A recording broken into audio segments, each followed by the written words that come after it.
दोस्तों जय हिंद। स्वागत है आप सभी का स्टडी विद एमएसपीपी चैनल पर। दोस्तों ये वीडियो लेखपाल से संबंधित और पीटी से जो भी जहाँ पर भी जनरल हिंदी आएगा, ठीक है। जनरल हिंदी का ये छठवां मॉक टेस्ट है, ठीक है। 5 इससे पहले ऑलरेडी करा दिए हैं। 5 क्या, इससे और भी ज़्यादा है। वो लेखपाल की प्लेलिस्ट बनी हुई है, उसका लिंक दे दूंगा मैं। उसको भी आप डिस्क्रिप्शन बॉक्स से देख सकते हैं, ठीक है। उसमें जो 17-18 वीडियोज़ हैं उसको देख लेंगे तो बहुत फ़ायदा होगा उसमें, ठीक है। तो उसको देख लीजिएगा आप, ठीक है। तो ये यूपी ट्रिपल एस सी लेखपाल के लिए, पीटी के लिए, आर ओ के लिए, या यूपी पीएससी में जो सी सेट में हिंदी पूछी जाती है, सभी के लिए महत्वपूर्ण है, ठीक है। तो आप इसको देखिए, अंत तक देखिएगा वीडियो को, ठीक है। लाइक कीजिएगा, शेयर कीजिएगा, और चैनल पर नए हैं तो सब्सक्राइब करके बेल आइकन जरूर प्रेस कर लीजिएगा। जो भी मैं नोटिफिकेशन वगैरह के बारे में जानकारी देता हूँ, सिलेबस के बारे में स्ट्रेटजी बताता हूँ, वो सब आपको वीडियो मिलता रहेगा, ठीक है। चलिए तो शुरू करते हैं विदाउट एनी डिले। देखिए इसमें पहला प्रश्न है, चक्रपाणी, चंद्रभाल, सुलोचना में कौन सा समास है। तो देखिए समास मैंने पहले भी बताया था, अभी भी बता रहा हूँ। जैसे चक्रपाणी, अब इसमें क्या है, जो प्रथम पद द्वितीय पद, अगर आप इसको देखेंगे, तोड़कर देखेंगे या जैसा भी देखेंगे, तो किसी तीसरे पद का बोध होगा। यानी चक्रपाणी यानी जिसके हाथ में चक्र है, तो किसका बोध हो रहा है इसमें, तो ये विष्णु जी का बोध करा रहा है, ठीक है। चंद्र भाल, ठीक है, जिसके भाल पे मतलब चंद्र है, ठीक है। तो कौन है वो, महादेव है, ठीक है। तो इस तरीके से देखेंगे, जब दो पद मिल करके, ठीक है, वो किसी तीसरे अन्य अन्य पद की जो है वो विशेषता बताएं, तो वो क्या होगा, बहुब्रीहि समास होगा, ठीक है। याद रखिएगा। तो इसमें बहुब्रीहि समास होगा, सुलोचना भी, ठीक है। तो इस तरीके से ध्यान रखिएगा इसको, ठीक है। बहिर्मुखी शब्द में कौन सा उपसर्ग होगा, तो कौन सा उपसर्ग होगा देखिए आप, तो बहिर्मुखी यानी ये होगा, ठीक है, बहिर्मुखी, ठीक है। विद्वान का स्त्री लिंग शब्द क्या होगा, विद्वान का विदुषी होता है, ठीक है। राम की गाय चरती है, तो इसमें क्या है, पूछा है कारक कौन सा है। तो देखिए, कर्ता ने कर्म को करण से संप्रदान के लिए से, ये ऐसे ऐसे करते हुए अगर आप आएंगे तो संबंध का की के रा री रे, ठीक है। तो यहाँ पे की आ रहा है ना, तो कौन सा होगा, संबंध कारक, ठीक है। कट जाना मुहावरे का अर्थ क्या होता है, कट जाना मतलब शर्मिंदा होना, ठीक है, ठीक है। तो कट जाना मतलब शर्मिंदा होना, ठीक है, ध्यान रखिएगा इसको। कौन सा शब्द असुर का पर्यायवाची नहीं है, तो देखिए असुर का पर्यायवाची सुरारी है, बिल्कुल है, ठीक है। यान भी है, यातुवान भी है, ठीक है, और तमी चर भी है, ठीक है। ये धूमकेतु इसका पर्यायवाची नहीं है, ठीक है। जीने की इच्छा क्या कहलाती है, जिजीविसा, ठीक, क्या कहलाती है, जिजीविसा। जल, प्राण, पुत्र किस शब्द के अनेकार्थी हैं, तो औषधि के तो नहीं है, ठीक है, सार के भी नहीं है, तत्व के भी नहीं है।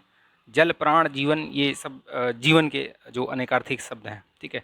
अभी देखिए यहाँ अवतरण को पढ़िए, पढ़ के वैकल्पिक प्रश्नों को उत्तर देना है। इसमें 5 प्रश्न हैं इसके, ठीक है। तो ये आप पढ़िए, देख लीजिए, आप इसका स्क्रीनशॉट लेकर या वीडियो को होल्ड करके पढ़ सकते हैं, ठीक है। मैंने इसको पढ़ लिया है, ठीक है, आप भी इसको पढ़ लीजिएगा, मैं आपको दिखा दे रहा हूँ, ठीक है। यहाँ तक हो गया, आगे देखते हैं।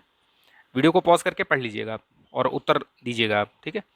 ये यहाँ से देख लीजिए, पढ़ लीजिए इसको, ठीक है। तो इसको मैंने पढ़ा था, मैं वीडियो बनाने से पहले मैंने इसको पढ़ लिया था, तो मुझे इसका आइडिया लग गया है, ठीक है। तो देखिए अब इसके प्रश्नों को उत्तर देखते हैं।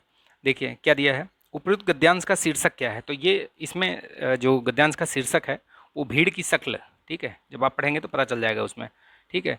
भीड़ से मुक्ति का उपाय क्या है, किस तरीके से उसकी भीड़ से जो है हम मतलब मुक्ति पा सकते हैं, ठीक है। तो देखिए इसमें भीड़ में अपनी शक्ल देखना, ये भीड़ से मुक्ति का उपाय है। निम्नलिखित वाक्य वाक्यांश की त्रुटि पहचानिए, इसमें क्या त्रुटि है कहाँ पे, और उसको बताना है कि यहाँ पे त्रुटि है। जैसे लिखा है, हमारी सौभाग्यवती कन्या का विवाह होने जा रहा है। तो भैया जब विवाह होने जा रहा है, विवाह होने से पहले ही सौभाग्यवती हो गई क्या, नहीं।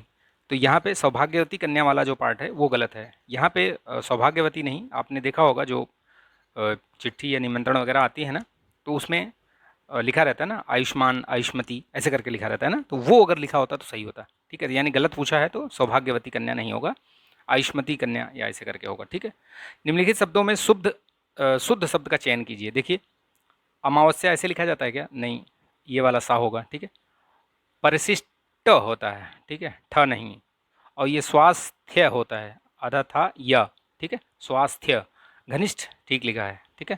चलिए, निम्नलिखित में से अशुद्ध वर्तनी का चयन कीजिए। स्वयंभू, कीर्तिमान, स्वच्छंद, कीर्तिमान। अशुद्ध पूछा है तो किराया, किराया होता है ना, किराया नहीं होता है, ठीक, कोई शब्द नहीं है। निम्नलिखित में कौन सा विकल्प सही सुमेलित नहीं है? देखिए, अनुराग का विराग ठीक है, अमर का मर्त ठीक है, अर्वाचीन का प्राचीन ठीक है, अमीर का समृद्ध, अमीर का गरीब होना चाहिए, ठीक है, समृद्ध नहीं होगा, ये तो सेम समानार्थक हो गया ये, ठीक है। नेक्स्ट क्वेश्चन देखते हैं। ऐहिक का विलोम क्या होगा? पारलौकिक। अब इसमें सभी है, परलौकिक, पारलौकिक, पारलौकिक ऐसे करके दिया हुआ है, तो ये पारलौकिक होगा, ठीक है। वर्तनी का भी ध्यान रखिएगा। जिस पुरुष की स्त्री पत्नी मर चुकी हो तो वो क्या कहलाता है? विधुर कहलाता है, ठीक है। जमाई का तत्सम क्या होगा? जामाता। अब यहाँ पे ये जामात्रा में कन्फ्यूज मत होइएगा, जैसे अगर ये लिखा होता जामात्री ऐसे करके लिखा होता तब तो आप लगा सकते थे, लेकिन ये वाला गलत है, ठीक है, बाकी सब गलत है, ये वाला सही है, जामाता, ठीक है। निम्नलिखित विकल्पों में से श्वेत शब्द का पर्यायवाची, श्वेत शब्द का पर्यायवाची नहीं है। श्वेत तो शुक्ल पक्ष, शुक्ल भी होता है, सफ़ेद, सफ़ेद है ही है श्वेत का, ठीक है। क्षिप्र भी होता है।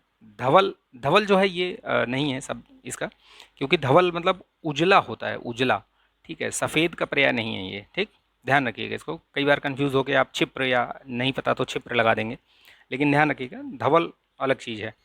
नौढ़ा में प्रयुक्त संधि कौन सी है? तो नौढ़ा मैंने कल बताया था, अगर शब्द के बीच में, कल मैंने जो क्लास जो मॉक 5 में मैंने बताया था कि अगर शब्द के बीच में ए, ठीक है, शब्द के बीच में ए, ओ, अर, ये आपको मात्राएं दिख जाएं, ठीक है, कोई शब्द है और ये मात्रा आपको, अगर आपको उसके बीच में दिख जाए तो वो गुण संधि होती है। मतलब छोटा आ या बड़ा आ के बाद, इसके बाद अगर ई आएगा, मतलब ई में दोनों, बड़ी ई छोटी ई, ठीक है, तो ए हो जाएगा, ठीक है। ऊ आएगा तो छोटा ऊ बड़ा ऊ जो भी आएगा तो ओ हो जाएगा, ठीक है। और अगर री आता है, ठीक है, री आएगा तो उसका अर हो जाएगा, अर, ये वाला अर, ठीक है। तो उसी का ये तीनों रूप मैंने यहाँ बता दिया, ठीक है। तो ये ध्यान रखिएगा, गुण संधि की ये पहचान है, ठीक। निम्नलिखित में से कौन सा पद अव्ययी भाव समास नहीं है? अव्ययी भाव में देखिए, अव्ययी भाव में इसमें उपसर्ग लगा लगा के ये बनाया गया है, तो जैसे असमुद्र, ठीक है, आजन्म, ठीक है, अनुकूल, तो ये जो उपसर्ग होते हैं आ, अनु, नी, निहि, ठीक है, प्रति, बे, ये सब अगर आपको दिख जाए तो वो अव्ययी भाव समास होगा, ठीक। तो ये याद रखिएगा इसको। इसमें क्या होगा? असालता, ऐसा ये समास नहीं है, ये अव्ययी भाव, ठीक। निम्नलिखित में से उत उपसर्ग का अर्थ नहीं है। उत का पूछा है अर्थ, क्या नहीं होता है, ठीक है। उत, उत का मतलब होता है ऊपर, ठीक है, श्रेष्ठ भी होता है, ऊंचा भी होता है, अपना नहीं होता है, ठीक है, ध्यान रखिएगा। तो इसका करेक्ट आंसर क्या होगा? डी, ठीक।